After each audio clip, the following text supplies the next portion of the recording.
5 years ago, on Reddit, a search and rescue officer told shocking true stories of the most unusual experiences he and others had in the woods. He talks about staircases that they find in the middle of the woods that lead to nothing. He told a story of a man who decided to walk up the stairs, and when he got to the top, his hand was immediately sliced off. This other time, a woman touched the stairs and she immediately died of a brain aneurysm. A boy went missing, and a few hours later, he was found deceased at the bottom of a staircase. There were quarter-size holes punched into the organs of this child.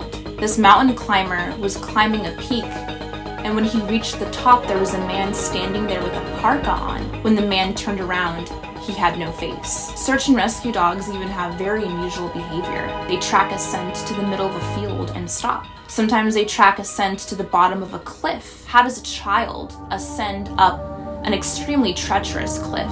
The man with the big black eyes, or the bear man, is something that children talk about. These two parents were with their children berry picking. The last memory this little girl has of her brother is him sitting on the shoulders of this tall, hairy man. Remember that children have a hard time describing what they see sometimes. Are they really seeing a bear, or is it something else? The stories I'm about to tell you from this anonymous search and rescue officer will blow your mind.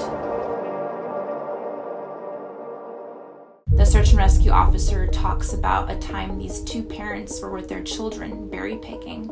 They looked away for a few seconds and their children disappeared. When search and rescue find the little sister, she says that the bear man had approached them. She described the bear man as being tall and hairy. She said he was quiet and fed them berries, and he wanted to play with her little brother.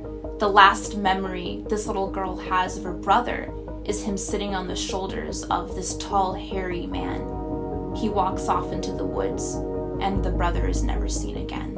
The man with the big black eyes, or the bear man, is something that children talk about. Remember that children have a hard time describing what they see sometimes. Are they really seeing a bear, or is it something else? Something dark and sinister seems to be happening with berry patches. Children seem to always go missing when they're picking berries. So one day when the search and rescue officer was being trained, his trainer took him off the trail to show him a place in the woods that was a hot spot for missing persons.